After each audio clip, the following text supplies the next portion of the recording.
ఉప్మాని కూడా హెల్దీగా సర్వ్ చేయాలి, హెల్దీగా తినాలి అనుకుంటే ఇలా రాగిపిండి ఉప్మాని ట్రై చేయండి, చాలా బాగుంటుంది. ముందుగా ఈ ఉప్మా కోసం ఒక గిన్నెలో 4 కప్పుల దాకా నీళ్ళని తీసుకొని స్టవ్ మీద పెట్టి వేడి చేసుకోవాలి. తర్వాత స్టవ్ ఆన్ చేసి కడాయి పెట్టుకొని ఒక 2 స్పూన్లు నెయ్యి, ఒక 2 స్పూన్లు ఆయిల్ వేసుకొని కాస్త వేడైన తర్వాత పోపు దినుసులు, కరివేపాకు వేసుకొని చిటపట్లాడిన తర్వాత పచ్చిమిర్చి ముక్కలు, ఉల్లిపాయ ముక్కలు, ఇంకా కొన్ని టొమాటో ముక్కలు కూడా వేసుకొని ఇవన్నీ కాస్త సాఫ్ట్గా అయ్యేంత వరకు కలుపుతూ ఫ్రై చేసుకోండి. తర్వాత ఒక 1/2 కప్పు ఉప్మా రవ్వ, ఒక 1/2 కప్పు రాగి పిండి వేసుకొని ఈ రెండు కాస్త ఆయిల్లో ఫ్రై అయ్యేంత వరకు ఇలా కలుపుతూ ఫ్రై చేసుకోవాలి. 1/2 కప్పు రవ్వ, 1/2 కప్పు రాగి పిండి తీసుకున్నాం కాబట్టి 4 కప్పుల దాకా నీళ్లు తీసుకున్నాను. ఇలా నీళ్లు బాగా మరిగిన తర్వాత వేయించుకున్న రవ్వ ఇంకా రాగి పిండిలో ఈ వాటర్ మొత్తాన్ని వేసుకొని ఇలా కలుపుతూ ఉడికించుకోవాలి. తర్వాత రుచికి తగ్గట్లుగా ఉప్పు కూడా వేసుకున్నాను.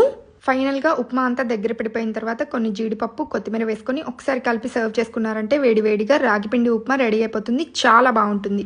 మీకు ఉద్యోగం, వ్యాపారం, ప్రేమ, పెళ్లి, పిల్లలు ఇలా ఏ సమస్యలు ఉన్నా సరే శ్రీ పోలేరమ్మ తల్లి దివ్య ఆశీస్సులతో జాతకం చెప్తున్నారు. చాలా బాగా వర్కౌట్ అవుతుంది.